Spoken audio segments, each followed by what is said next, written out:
بسم اللہ الرحمن الرحیم والصلاة والسلام علی رسولہ الکریم اما بعد۔ حضرت ابو بکر رضی اللہ تعالیٰ عنہ سے مروی ہے کہ میرے نبی پاک صلی اللہ علیہ وسلم سے ایک شخص نے سوال کیا، یا رسول اللہ صلی اللہ علیہ وسلم، عقل مند اور محتاج شخص کون ہے؟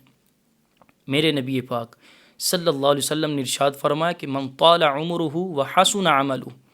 حضور نے فرمایا کہ جس شخص نے لمبی عمر پائی اور اس میں نیکیاں کرتا رہا، حسن عمل کرتا رہا، فرمایا یہ عقل مند شخص ہے۔ پھر سوال کیا گیا، یا رسول اللہ صلی اللہ علیہ وسلم، بے عقل انسان کون ہے اور غیر محتاج شخص کون ہے؟ میرے نبی پاک صلی اللہ علیہ وسلم نے ارشاد فرمایا کہ من طال عمرہ وساء عملہ۔ حضور نے فرمایا جس نے عمر تو لمبی پائی لیکن وہ اس لمبی عمر میں نیکیاں نہ کر سکا، برے اعمال کرتا رہا، حضور نے فرمایا یہ بے عقل اور غیر محتاج شخص ہے۔ مزید اسی طرح کی ویڈیوز دیکھنے کے لیے ہمارے چینل نور اسلام پوڈ کاسٹ کو سبسکرائب کریں، ویڈیو کو لائک کریں اور صدقہ جاریہ سمجھ کر اسے شیئر کریں۔ وما توفیقی الا باللہ العلی العظیم۔